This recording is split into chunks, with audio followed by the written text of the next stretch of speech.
عید الاضحیٰ کے دنوں میں یورپ کے ایک ملک سویڈن کے اندر کچھ شرارتی عناصر نے قرآن پاک کو نظر آتش کرنے کی کوشش کی، جس کے بعد پوری دنیا کے مسلمانوں نے اس واقعے پر اپنے غم اور غصے کا اظہار جو ہے وہ کیا ہے۔ قرآن پاک کا نزول مکہ مکرمہ میں اللہ کے پیارے نبی حضرت محمد رسول اللہ صلی اللہ تعالی علیہ وسلم کی ذات گرامی پر ہوا۔ جب سونے نبی حضرت محمد رسول اللہ صلی اللہ علیہ وسلم مدینہ منورہ تشریف لے گئے، قرآن پاک کا باقی نزول وہاں پر ہوا۔ مدینہ منورہ سے سویڈن کی دوری 1000 کلومیٹر ہے۔ جہاں قرآن پاک کا نزول ہوا وہاں سے یورپ کی دوری ہزاروں کلومیٹر پر ہے، اور قرآن پاک کے نزول کے 1400 سال سے زیادہ عرصہ گزرنے کے بعد کوئی انسان قرآن پاک کی نعوذ باللہ بے ادبی کرتا ہے، قرآن پاک کو نعوذ باللہ جلانے کی کوشش کرتا ہے، اللہ کی پاک کتاب کے ساتھ گستاخی کا عمل کرتا ہے، تو اس کے پیچھے کوئی وجہ ہوگی کہ بنا وجہ وہ کوئی ایسا عمل کر رہا ہوگا۔ اگر ہم اس کے پس منظر کو دیکھیں گے کہ بھی بات کیا ہے، وجہ کیا ہے، قرآن پاک نے تمہارے لیے یا تمہاری قوم کے لیے یا دنیا کے کسی انسان کے لیے ایسی کون سی گفتگو کی ہے جس سے آپ کو آج 1450 سال کے بعد تکلیف محسوس ہوئی؟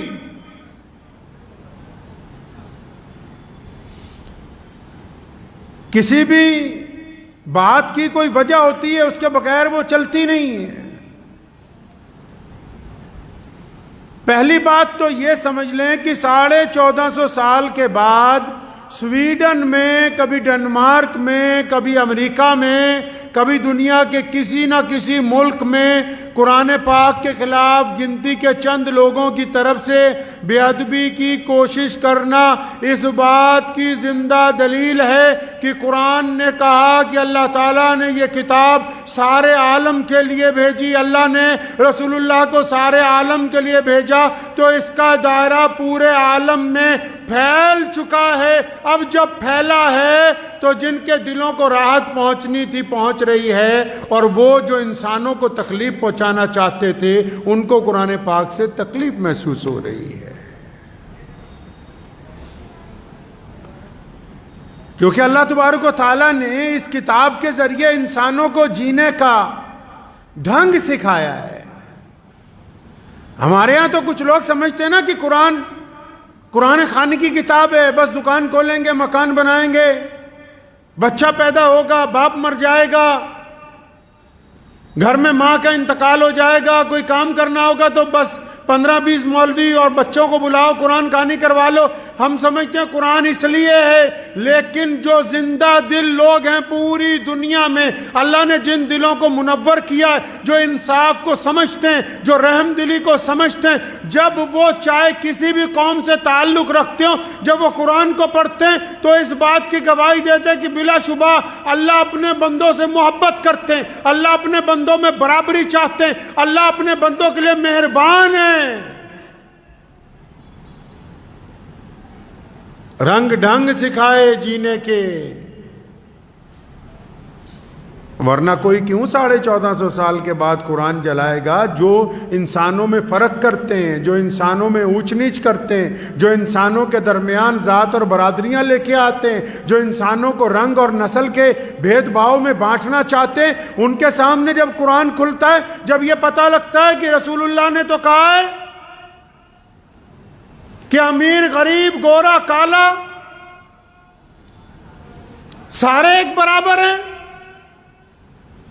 تو جن کا نظام ہی لوگوں کو بانٹنے سے چلتا ہو ان کو قرآن پاک سے تکلیف نعوذ باللہ محسوس ہوتی ہے. تو قرآن پاک کو جلانے کے جو واقعات ہوتے ہیں یہ جہاں ہم اس بات کی تکلیف محسوس کرتے ہیں کہ کسی نے بے ادبی کی ہے، یہ نہیں ہونا چاہیے تھا، وہاں ساتھ میں یہ بھی محسوس کر لیجئے کہ قرآن پاک کے آیات کا عمل، قرآن پاک کی قوت کا عمل، قرآن پاک کی صداقت کا عمل آج بھی پوری دنیا کے لوگ تسلیم کر رہے ہیں اس کو. چاہے وہ سیدھی طرح تسلیم کر رہے ہوں، چاہے وہ کسی اور طریقے سے تسلیم کر رہے ہیں، وہ اس بات کو مانتے ہیں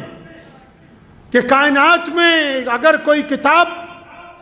انسانوں کے دل میں، مزاج میں تبدیلی لا سکتی، کوئی کتاب گنہگاروں کو نیک بنا سکتی ہے، ظالم کو ظلم سے روک سکتی ہے، بے ایمان کو بے ایمانی سے ہٹا سکتی ہے، ریاکار کو ریاکاری سے منع کر سکتی ہے، یتیموں پر ظلم کرنے والوں کو یتیموں کا مسیحا بنا سکتی ہے،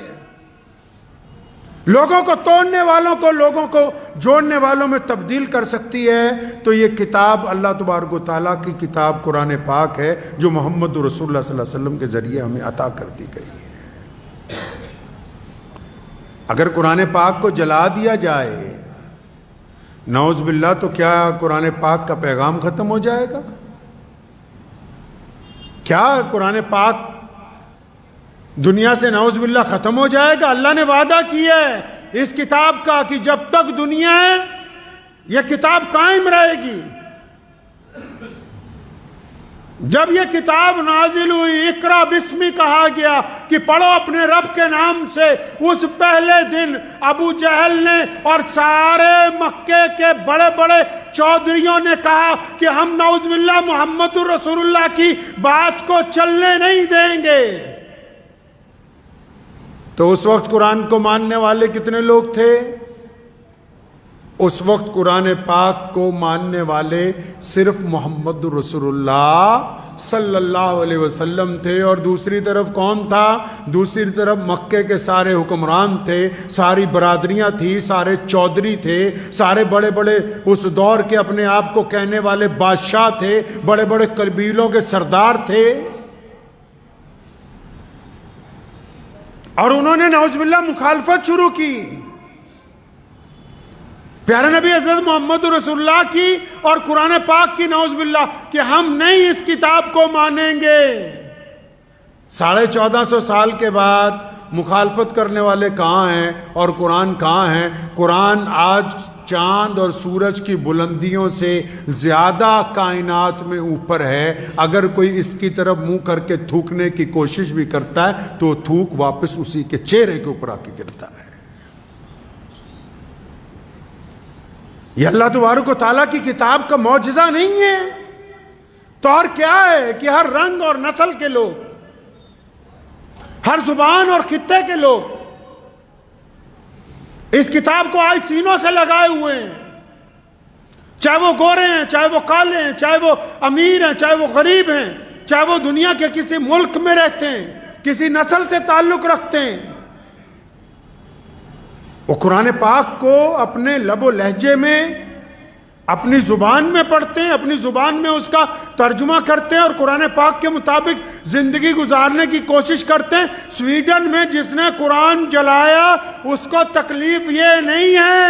کہ قرآن پاک کیا کہہ رہا ہے، بڑی تکلیف یہ ہے کہ ایک کتاب اور پوری دنیا کی ایک ہی امت اور ایک ہی رسول اور ایک ہی خدا، یہ اتنا بڑا انقلاب برپا ہوا تو ہوا کیسے ہے؟